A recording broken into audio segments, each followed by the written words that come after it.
ಈಗಿನ ಕಾಲದಲ್ಲಿ ನಾವು ಮನುಷ್ಯರುಗಳೇ ಆ ಪ್ರೋಟೀನ್ ಬೇಕು ಈ ಪ್ರೋಟೀನ್ ಬೇಕು ಅಂತೇಳಿ ಎಲ್ಲ ಥರ ಪ್ರೋಟೀನ್ಗಳು ತೊಗೊಂಡು ಬಾಡಿ ಮೇಂಟೈನ್ ಮಾಡ್ತಾ ಇರ್ತೀವಿ.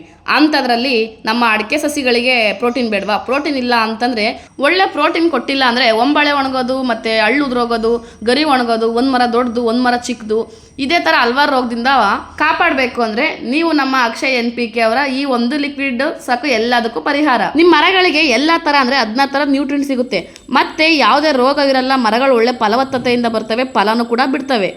ಮತ್ತು ಈ ಅಕ್ಷಯ್ ಸಮೃದ್ಧಿ ಕಂಪ್ನಿ ಸುಮಾರು 20 ವರ್ಷಗಳಿಂದ ಅತ್ಯುತ್ತಮ ಸೇವೆ ನೀಡ್ತಾ ಬಂದಿದೆ. ಅದಕ್ಕೋಸ್ಕರ ನಾನು ನಿಮಗೆ ಇವತ್ತು ಇದನ್ನು ಸಜೆಸ್ಟ್ ಮಾಡ್ತಾ ಇರೋದು. ಇದನ್ನು ಬಳಸೋದು ಹೆಂಗಪ್ಪ ಅಂದರೆ 200 ಲೀಟ್ರ್ ನೀರಿಗೆ ನೋಡಿ ಅರ್ಧ ಲೀಟ್ರ್ ಯೂಸ್ ಮಾಡ್ಕೊತಾ ಇದ್ದೀನಿ ಬಯೋ NPK ಅಂತ ಹೇಳಿ. ಇದು ಗ್ರೀನ್ ಅಂತ ಹೇಳ್ಬಿಟ್ಟು ಇದನ್ನು ಕೂಡ ಅರ್ಧ ಲೀಟ್ರ್ ತೊಗೊತಾ ಇದ್ದೀನಿ. ಎರಡನ್ನೂ ನೀರಿನಲ್ಲಿ ಮಿಕ್ಸ್ ಮಾಡಿಬಿಟ್ಟು ಎರಡನ್ನೂ ಅರ್ಧ ಲೀಟ್ರ್ ತೊಗೋಬೇಕು. ನೀರಿನಲ್ಲಿ ಮಿಕ್ಸ್ ಮಾಡಿಬಿಟ್ಟು ನೋಡಿ ಇದನ್ನು ನೀಟಾಗಿ ಈ ಥರ ಮಿಕ್ಸ್ ಮಾಡಿಕೊಂಡು ಆಮೇಲೆ ಒಂದೊಂದು ಗಿಡಗಳಿಗೆ 1 ವರ್ಷದ ಸಸಿಗೆ 1 ಲೀಟ್ರ್, 2 ವರ್ಷದ ಸಸಿಗೆ 2 ಲೀಟ್ರ್, 3 ವರ್ಷದ ಸಸಿಗೆ 3 ಲೀಟ್ರ್, 4 ವರ್ಷದ ಮೇಲ್ಪಟ್ಟಕ್ಕೆ ಎಷ್ಟೇ ಇರಲಿ ಅದಕ್ಕೆ 4 ಲೀಟ್ರ್ ಹಾಕಬೇಕು. 1 ಅಡಿ ಡಿಸ್ಟೆನ್ಸಲ್ಲಿ ಇದನ್ನು ಲಿಕ್ವಿಡ್ನ ಮಿಕ್ಸ್ ಮಾಡಿ ಹಾಕಬೇಕು ನಾವು. ಈ ಲಿಕ್ವಿಡ್ನ ಗಿಡಗಳಿಗೆ ಹಾಕೋಕ್ಕೂ ಮುಂಚೆನೇ ಗಿಡದ ಬುಡದಲ್ಲಿ ನೀಟಾಗಿ ಒದ್ದೇ ಇರಬೇಕು. ನಂತರ ಇದನ್ನು ಈ ಲಿಕ್ವಿಡ್ನ 1 ಅಡಿ ಡಿಸ್ಟೆನ್ಸಲ್ಲಿ ಹಾಕಬೇಕು. ನೋಡಿದ್ರೆ ಅಲ್ವಾ ಇದನ್ನು ಹೇಗೆ ಯೂಸ್ ಮಾಡೋದು ಅಂತೇಳ್ಬಿಟ್ಟು.